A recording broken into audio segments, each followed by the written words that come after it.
ಶಂ ಶನೇಶ್ಚರಾಯ ನಮಃ. ನಮಸ್ಕಾರ ಸ್ನೇಹಿತರೆ, welcome to VRL astro and Ayur 369 YouTube channel. ಮಕರ ರಾಶಿಯವರ ಜೀವನ ಸಂಗಾತಿಯ ಗುಣಗಳು ಹೇಗಿರುತ್ತವೆ? ಇವರ ಜೀವನ ಸಂಗಾತಿ ಯಾವ ಪ್ರೊಫೆಷನ್ ಅಥವಾ ಬಿಸ್ನೆಸ್ ಮಾಡ್ತಿರಬಹುದು? ಇವರ ಜೀವನ ಸಂಗಾತಿ ಯಾವ ರೀತಿ ಅನಾರೋಗ್ಯ ಸಮಸ್ಯೆಗಳನ್ನು ಫೇಸ್ ಮಾಡ್ತಾರೆ ಎಂಬಂತಹ ಇಂಟ್ರೆಸ್ಟಿಂಗ್ ವಿಚಾರಗಳನ್ನು ಇವತ್ತಿನ ವಿಡಿಯೋದಲ್ಲಿ ತಿಳಿಸ್ಕೊಡ್ಲಿದ್ದೇನೆ. ನಾನು ನನ್ನ ಚಾನಲ್ನಲ್ಲಿ ಧನಸ್ಸು ರಾಶಿ, ಸಿಂಹ ರಾಶಿ, ಕನ್ಯಾ ರಾಶಿ, ವೃಷಭ ರಾಶಿಯವರ ಬಾಳ ಸಂಗಾತಿಯ ಗುಣಗಳ ಬಗ್ಗೆ ವಿಡಿಯೋಗಳನ್ನು ಮಾಡಿ ಅಪ್ಲೋಡ್ ಮಾಡಿದ್ದೇನೆ. ಯಾರ್ಯಾರು ಆ ವಿಡಿಯೋಗಳನ್ನು ನೋಡಿಲ್ಲವೋ ಆ ವಿಡಿಯೋಗಳ ಲಿಂಕನ್ನು ಡಿಸ್ಕ್ರಿಪ್ಷನಲ್ಲಿ ಪಿನ್ ಮಾಡಿರ್ತೇನೆ, ಹೋಗಿ ನೋಡಬಹುದು. ಪ್ರತಿಯೊಬ್ಬರ ಜೀವನದಲ್ಲೂ ಮದುವೆ ಅನ್ನೋದು ವೆರಿ ಇಂಪಾರ್ಟೆಂಟ್ ಈವೆಂಟ್ ಆಗಿರುತ್ತದೆ. ಮದುವೆಯ ವಯಸ್ಸಿಗೆ ಬಂದಂತಹ ಯುವಕ ಯುವತಿಯರು ತನ್ನ ಬಾಳ ಸಂಗಾತಿಯ ಬಗ್ಗೆ ನೂರಾರು ಆಸೆ ಕನಸುಗಳನ್ನು ಇಟ್ಕೊಂಡಿರ್ತಾರೆ. ಜ್ಯೋತಿಷ್ಯ ಶಾಸ್ತ್ರದಲ್ಲಿ ಮದುವೆಯ ವಿಚಾರ ಬಂದಾಗ ಏಳನೇ ಭಾವದ ಅಧಿಪತಿ ಎಲ್ಲಿದ್ದಾರೆ, ಏಳನೇ ಭಾವದ ಅಧಿಪತಿ ಯಾವ ನಕ್ಷತ್ರದಲ್ಲಿದ್ದಾರೆ, ಯಾವ ಸಬ್ಲಾಡಲ್ಲಿ ಇದೆ, ಇವೆಲ್ಲವನ್ನು ಅನಲೈಸ್ ಮಾಡಿ ಪ್ರಿಡಿಕ್ಷನ್ ಮಾಡಲಾಗುತ್ತೆ. ಮಕರ ರಾಶಿಯ 7ನೇ ಭಾವದ ಅಧಿಪತಿ ಚಂದ್ರಗ್ರಹ. ಆದ್ದರಿಂದ ನಿಮ್ಮ ಜೀವನ ಸಂಗಾತಿಯಲ್ಲಿ ಚಂದ್ರನ ಗುಣಗಳನ್ನು ಕಾಣಬಹುದು.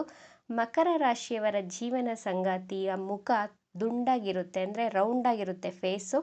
ಸ್ಕಿನ್ ತುಂಬ ಸಾಫ್ಟ್ ಆಗಿರುತ್ತೆ, ತುಂಬ ಕೋಮಲ ಹಾಗೂ ಆಕರ್ಷಕವಾಗಿರ್ತಾರೆ. ಮೀಡಿಯಂ ಹೈಟ್ ಇರ್ತಾರೆ, ಸ್ವಲ್ಪ ದಪ್ಪವಾಗಿರ್ತಾರೆ ನೋಡೋದಕ್ಕೆ, ಅಂದರೆ ದಷ್ಟಪುಷ್ಟವಾಗಿರ್ತಾರೆ. ಮುಖ ತುಂಬ ಸೌಮ್ಯವಾಗಿರುತ್ತದೆ. ಇವರಿಗೆ ಕೋಪ ಬರೋದು ತುಂಬ ಕಡಿಮೆ. ಕೋಪ ಬಂದರೂ ಅವರು ಕೂಗಾಡೋ ಮೂಲಕ ಅದನ್ನು ಎಕ್ಸ್ಪ್ರೆಸ್ ಮಾಡೋದಿಲ್ಲ, ಅಂದರೆ ಕೋಪವನ್ನು ತೋರಿಸ್ಕೊಳ್ಳೋದಿಲ್ಲ. ತಾನೇ ಸ್ವತಃ ಅಳುತ್ತಾರೆ, ಇಲ್ಲಾಂದರೆ ಕಂಪ್ಲೇಂಟ್ ಮಾಡ್ತಾರೆ. ಈ ರೀತಿ ಇರ್ತಾರೆ. ಇವರು ತುಂಬ ಸೆನ್ಸಿಟಿವ್ ಆಗಿರ್ತಾರೆ. ನಿಮ್ಮ ಬಾಳ ಸಂಗಾತಿ ಸಾಫ್ಟ್ ಹಾರ್ಟೆಡ್ ಪರ್ಸನ್ ಆಗಿರ್ತಾರೆ, ಹಸನ್ಮುಖಿಗಳಾಗಿರ್ತಾರೆ. ಅಂದರೆ ಮುಖದ ಮೇಲೆ ಸದಾ ಒಂದು ಸಣ್ಣ ಮುಗುಳ್ನಗೆಯನ್ನು ಇಟ್ಕೊಂಡಿರ್ತಾರೆ.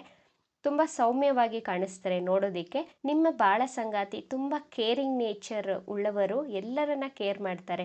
ನಿಮ್ಮ ಜೀವನ ಸಂಗಾತಿಯ ಮಾತು ಬಹಳ ಮೃದುವಾಗಿರುತ್ತೆ, ತುಂಬ ಸಾಫ್ಟಾಗಿ ಮಧುರವಾಗಿ ಮಾತನಾಡ್ತಾರೆ.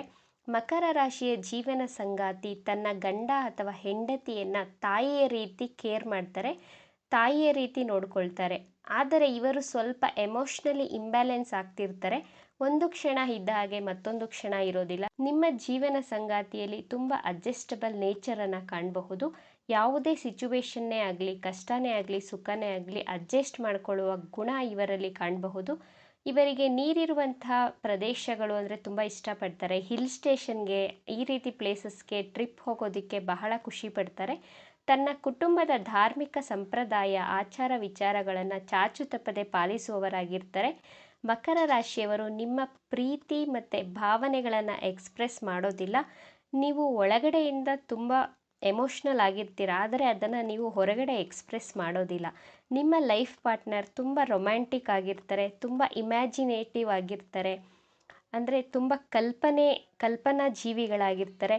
ಬಟ್ ನೀವು ತುಂಬ ಪ್ರಾಕ್ಟಿಕಲ್ ಆಗಿರ್ತೀರ. ನಿಮ್ಮ ಬಾಳ ಸಂಗಾತಿ ತುಂಬ ಎಮೋಷ್ನಲ್ ಆಗಿರ್ತಾರೆ. ಸಂಗೀತ ಕೇಳೋದು, ಡ್ರಾಯಿಂಗ್ ಮಾಡೋದು, ಇವುಗಳಲ್ಲಿ ಹೆಚ್ಚು ಆಸಕ್ತಿ ಉಳ್ಳವರಾಗಿರ್ತಾರೆ. ನಿಮ್ಮ ಜೀವನ ಸಂಗಾತಿಗೆ ಯಾವ ರೀತಿಯ ಅನಾರೋಗ್ಯ ಸಮಸ್ಯೆ ಕಾಡಬಹುದು ಅಂತ ನೋಡೋದಾದರೆ, ಇವರಿಗೆ ಕಫಕ್ಕೆ ಸಂಬಂಧಿಸಿದಂತಹ ತೊಂದರೆಗಳು ಉಂಟಾಗ್ತಾ ಇರುತ್ತೆ. ನೆಗಡಿ, ಕೆಮ್ಮು, ಹೊಟ್ಟೆಯಲ್ಲಿ ಕಫ ಹೆಚ್ಚಾಗ್ತಾ ಇರುತ್ತೆ.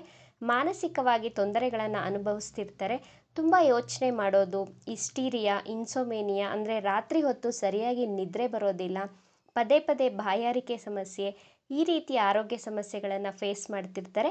ಮಕರ ರಾಶಿಯವರ ಜೀವನ ಸಂಗಾತಿ ಯಾವ ರೀತಿ ಪ್ರೊಫೆಷನ್ ಮಾಡ್ತಾರೆ ಅಂತ ನೋಡೋದಾದರೆ, ಗೌರ್ನಮೆಂಟ್ ಜಾಬಲ್ಲಿ ಇರ್ತಾರೆ. ಪೆಟ್ರೋಲ್ ಬಂಕ್, ಹಾಲಿನ ಡೈರಿ ಬಿಸ್ನೆಸ್ ಮಾಡಬಹುದು.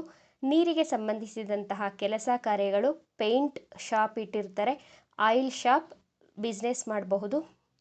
ರೆಡಿಮೇಡ್ ಬಟ್ಟೆಗಳ ಅಂಗಡಿಯನ್ನು ಇಟ್ಟಿರ್ತಾರೆ. ಚಿನ್ನದ ಒಡವೆ ಬಿಸ್ನೆಸ್ ಮಾಡ್ತಾರೆ, ಜ್ಯುವೆಲ್ರಿ ಶಾಪ್ ಇಟ್ಟಿರ್ತಾರೆ. ಇವಿಷ್ಟು ವಿಚಾರಗಳು ಮಕರ ರಾಶಿಯವರ ಜೀವನ ಸಂಗಾತಿಯ ಗುಣಗಳಾಗಿತ್ತು. ಈ ವಿಡಿಯೋ ನಿಮಗೆ ಇಷ್ಟ ಆಗಿದೆ ಅಂತ ಭಾವಿಸ್ತೇನೆ. ಇಷ್ಟ ಆಗಿದರೆ ನಮ್ಮ ಚಾನಲನ್ನು ತಪ್ಪದೇ ಸಬ್ಸ್ಕ್ರೈಬ್ ಮಾಡ್ಕೊಳ್ಳಿ. ಈ ವಿಡಿಯೋಗೆ ಒಂದು ಲೈಕ್ ಕೊಡೋದನ್ನು ಮರಿಬೇಡಿ. ಈ ವಿಡಿಯೋವನ್ನು ನಿಮ್ಮ ಫ್ರೆಂಡ್ಸ್ ಆ್ಯಂಡ್ ಫ್ಯಾಮಿಲಿ ಗ್ರೂಪಲ್ಲಿ ಹೆಚ್ಚು ಶೇರ್ ಮಾಡಿ. ನಿಮ್ಮ ಅಭಿಪ್ರಾಯಗಳನ್ನು ತಪ್ಪದೇ ಕಮೆಂಟ್ ಮಾಡಿ. Thank you friends.